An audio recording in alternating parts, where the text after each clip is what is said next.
Hello everyone. Today is the day first of chapter Pressure in Fluids for class 8.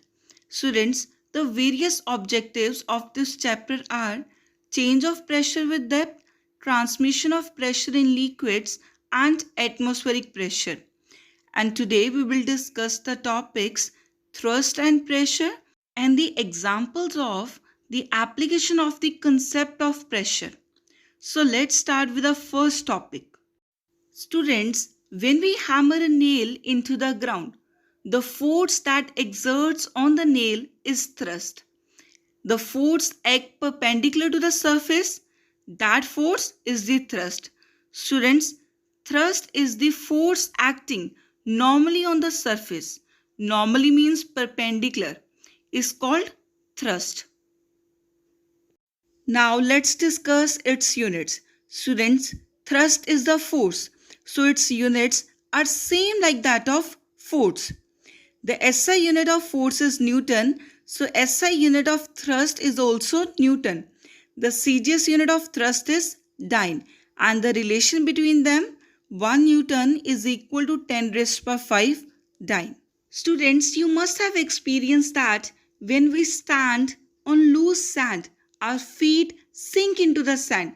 But if we lie on that sand, our body does not sink into the sand. Even in both the cases, the thrust exerted on the sand is same, that is equal to the weight. But the effects are different. When we lie on sand, the thrust acts on large area, and when we stand, the same thrust acts on a small area. The effect of thrust is expressed in terms of thrust per unit area. This quantity is called pressure. Students, pressure is the thrust per unit area. Now let's discuss the factors affecting the pressure. The first factor is the magnitude of thrust, and the second factor is the magnitude of area on which thrust is applied. As pressure is equal to force upon area, that is thrust upon area. So these are the two factors on which pressure depends. Now let's discuss units of pressure. Students, we know that pressure is equal to thrust upon area. The SI unit of thrust is Newton and SI unit of area is meter square. So the SI unit of pressure is Newton per meter square, which is also abbreviated as Pascal. 1 Pascal is equal to 1 Newton per meter square. So from here we can define Pascal. We know that 1 Pascal is equal to 1 Newton per meter square. So 1 Pascal is the pressure exerted on a surface of area 1 meter square by a force of 1 Newton acting normally on it. The CGS unit of pressure is dyne per centimeter square. Now let's discuss the other units.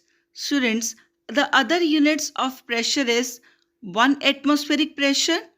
It is defined as the pressure exerted by the atmosphere at the sea levels, and other units are bar and millibar. Next topic is the applications of the concept of the pressure.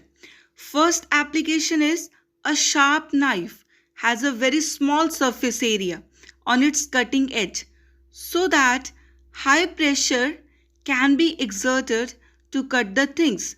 Students, we know that pressure is equal to force upon area. So less the area, more will be the pressure.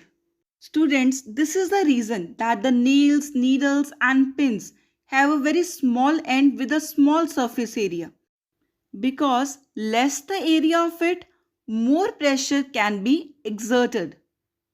Now next application is a school bag has a wide straps made up of thick canvas. Students, it is done so that the pressure exerted on hands and shoulders would be small while carrying the bags. Because more the surface area, less will be the pressure. Now the next application is the army tank has a large weight. Therefore, to avoid large pressure on the ground, its weight is distributed throughout the tank. Students, you must have seen that wooden or concrete sleepers are placed below the rail lines so that weight of the passing trains is spread over the large surface area of the ground. Therefore, the pressure acting on the ground under the sleepers is reduced. Students, this is all for today. Thank you.